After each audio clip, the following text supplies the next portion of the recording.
আপোনালোকে নিজৰ মোবাইলত যিকোনো এটা ব্ৰাউজাৰ ওপেন কৰিব তাৰ পিছত আপোনালোকে টাইপ কৰিব DME নন টেকনিক্যাল পোষ্ট তাৰ পিছত আপোনালোকৰ মাজত এনেকুৱা এটা ইন্টাৰফেস মুকলি হ'ব ইন্টাৰফেসটো মুকলি কৰাৰ পিছত আপোনালোকৰ মাজত দুটা অপচন দেখিবলৈ পাব এটা হৈছে নিউ ৰেজিষ্ট্ৰেচন আৰু আন এটা হৈছে লগইন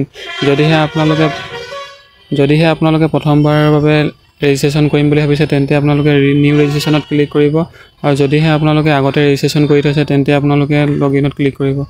তাৰ পিছত ইয়াতে আপোনালোকে নিউ ৰেজিষ্ট্ৰেচনত ক্লিক কৰাৰ পিছত আপোনালোকৰ মাজত এনেকুৱা এটা ইন্টাৰফেস মুকলি হ'ব ইন্টাৰফেসটো মুকলি হোৱাৰ পিছত ইয়াতে আপোনালোকৰ ইনষ্ট্ৰাকচনখিনি গোটেইখিনি দিয়া থাকিব তাৰ পিছত আপোনালোকে নেক্সট বটনত ক্লিক কৰিব নেক্সট বটনত ক্লিক কৰাৰ পিছত আপোনালোকৰ মাজত গোটেইখিনি ইনফৰমেশ্যন ওলাই আহিব তাৰ পিছত ইয়াতে আপোনালোকে ইয়াতে দিব আপোনালোকৰ ক্যান্ডিডেট ফুল নেমটো দিব তাৰ পিছত আপোনালোকৰ ক্যান্ডিডেট ফাদাৰ নেম দিব ক্যান্ডিডেট মাদাৰ নেম আপোনালোকে এইখিনি আপোনালোকৰ আধাৰ কাৰ্ড পান কাৰ্ড নাইবা আপোনালোকৰ স্কুলৰ এডমিটৰ মতে দিব তেতিয়াহে আপোনালোকে শুদ্ধ হ'ব যদিহে আপোনালোকে অন্য নথিপত্ৰ দি পিনি আপোনালোকৰ নামটো ভুলকৈ দিয়ে তেন্তে ফৰ্মখন ৰিজেক্ট হ'ব তাৰ পিছত আপোনালোকৰ ক্যান্ডিডেট স্পাউস নেম আপোনালোকে যদি বিয়া পতা হয় তেন্তে হাজবেণ্ড ওয়াইফৰ নাম দিব লাগিব নেক্সট আপোনালোকে ডেট অফ বাৰ্থটো ইয়াতে আপোনালোকে ফিল কৰিব লাগিব তাৰ পিছত আহিলে আপোনালোকৰ জেন্ডাৰটো ইয়াতে সিলেক্ট কৰিব লাগিব জেন্ডাৰটো আপোনালোকৰ মেল ফিমেল কি হয় আপোনালোকে এটা সিলেক্ট কৰিব লাগিব তাৰ পিছত আহিলে আপোনালোকৰ এড্ৰেছ ফৰ কৰেসপন্ডেন্স আপোনালোকৰ যেটো এড্ৰেছ হয় আপোনালোকে ফুল এড্ৰেছটো ইয়াতে দিব ফুল এড্ৰেছটো আপোনালোকে ইয়াত দিব address line 1 address line 2 and address line 3 তাৰ পিছত আপোনালোকে কোনটো সিটিৰ পৰা বিলং কৰে এটো সিটিটো আপোনালোকে ইয়াত ক্লিক কৰিব লাগিব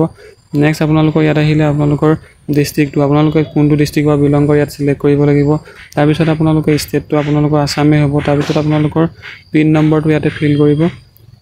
তাৰ পিছত আপোনালোকৰ যেটো পিন নম্বৰ হয় আপোনালোকে ইয়াত সিলেক্ট কৰিব তাৰ পিছত আপোনালোকৰ নেক্সট আহিব ইয়াত পাৰ্মানেন্ট এড্ৰেছ যদিহে আপোনালোকৰ কৰেসপন্ডেন্স এড্ৰেছ আৰু পাৰ্মানেন্ট এড্ৰেছ সেম হয় তেন্তে আপোনালোকে ইয়াতে আপোনালোকৰ সেম এজ এবভত ক্লিক কৰিব তেতিয়া আপোনালোকৰ এইটা অটোমেটিক ফিল হৈ যাব আপোনালোকে ফিল আপ কৰিব নালাগে নেক্সট আহিলে আপোনালোকৰ মোবাইল নম্বৰটো আপোনালোকে ইয়াত দিব পাৰে তাৰ পিছত আপোনালোকৰ মোবাইল নম্বৰটো শুদ্ধকৈ দি পিনি আপোনালোকে ইয়াত সেন্ড OTP কৰিব সেন্ড OTP কৰাৰ পিছত আপোনালোকৰ মাজত আপোনালোকে ইয়াতে আপোনালোকৰ কোড এটা আহিব ইয়াতে কোডটো আপোনালোকে ফিল কৰি পিনি আপোনালোকে ভেৰিফাই কৰিব তাৰ পিছত ভেৰিফাই কৰাৰ পিছত আপোনালোকে অল্টাৰনেটিভ যদি মোবাইল নম্বৰ আছে তেন্তে সেই অল্টাৰনেটিভ মোবাইল নম্বৰটো দিব পাৰে তাৰ পিছত আপোনালোকৰ ইয়াত আহিলে আপোনালোকৰ ইমেইল আইডিটো আপোনালোকে শুদ্ধকৈ ইয়াত ফিল কৰিব লাগিব তাৰ পিছত নেশ্যনেলিটি আপোনালোকে ইণ্ডিয়ান থাকিব তাৰ পিছত আপোনালোকে যদি আইডেন্টিফিকেশন মাৰ্ক আছে তেন্তে ইয়াতে ফিল আপ কৰিব লাগিব ইয়াতে আপোনালোকৰ A B আপোনালোকৰ যদি আঙুলিত কটা আছে বা মুখত তীৰ আছে বা আপোনালোকৰ যিকোনো আইডেন্টিফিকেশন থাকিব পাৰে হেতু আপোনালোকে ইয়াত ফিল কৰিব লাগিব নেক্সট আপোনালোকে তললৈ স্ক্ৰল কৰিব আপোনালোকৰ কাষ্টটো কি হয় OBC ST SC OBC ST plain আপোনালোকৰ কি হয় এটো আপোনালোকে সিলেক্ট কৰিব লাগিব OBC সিলেক্ট কৰিলে আপোনালোকৰ মাজত দুটা অপচন ক্লিক হ'ব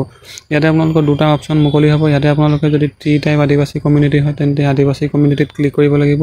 আৰু যদিহে নহয় তেন্তে আপোনালোকে অৰ্ডাৰছত ক্লিক কৰিব লাগিব তাৰ পিছত আপোনালোকৰ মাজত আৰু এটা অপচন আহিব ইয়াতে আপোনালোকৰ ফিজিক্যালি চ্যালেঞ্জ দিব্যাং আপোনালোকে যদি হেন্ডিকেপ কোটাত এপ্লাই কৰিম বুলি ভাবিছে তেন্তে আপোনালোকে ইয়েস দিব ইয়েস দিলে আপোনালোকৰ ডিসেবিলিটি পাৰ্চেন্টেজটো আহিব আপোনালোকে ডিসেবিলিটি টাইপটো আহিব যেনে ডিসেবিলিটি টাইপটো আপোনালোকৰ দিয়ে আপোনালোকৰ আহিব কোনটো আপোনালোকৰ ডিসেবিলিটি আছে হেতু দিব লাগিব আৰু যদিহে ডিসেবিলিটি নাই তেন্তে আপোনালোকে নো ক্লিক কৰিব নো ক্লিক কৰিলে আপোনালোকে কোনো ধৰণৰ ফিল আপ কৰিব নালাগে নেক্সট আহিলে আপোনালোকৰ পাৰ্মানেন্ট ৰেসিডেন্ট আসাম ইয়াত ইয়েস ক্লিক কৰিব তাৰ পিছত আপোনালোকে নেক্সট আহিব আপোনালোকে non technique do you want to apply non technician post ইয়াতে ইয়েস কৰিব ইয়েস কৰিলে আপোনালোকৰ মাজত ইয়াতে আপোনালোকৰ তিনটা অপচন খুল খাব ইয়াতে আপোনালোকে হেল্থ এডুকেটৰ জুনিয়ৰ এসিস্ট্যান্ট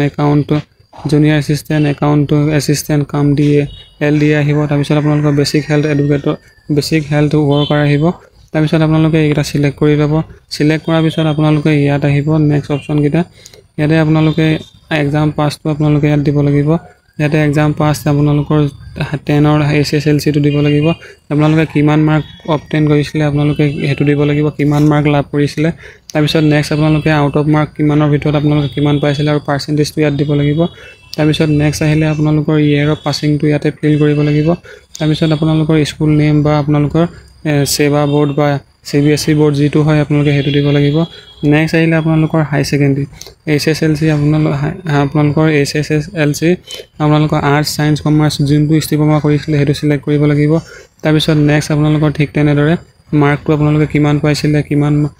মাৰ্কৰ ভিতৰত কিমান পাইছিলে আৰু পাৰ্চেন্টেজটো ডেট অফ পাছিং আৰু আপোনালোকৰ বোৰ্ডটো ইয়াত দিব লাগিব নেক্সট আপোনালোকে তললৈ স্ক্ৰল কৰিব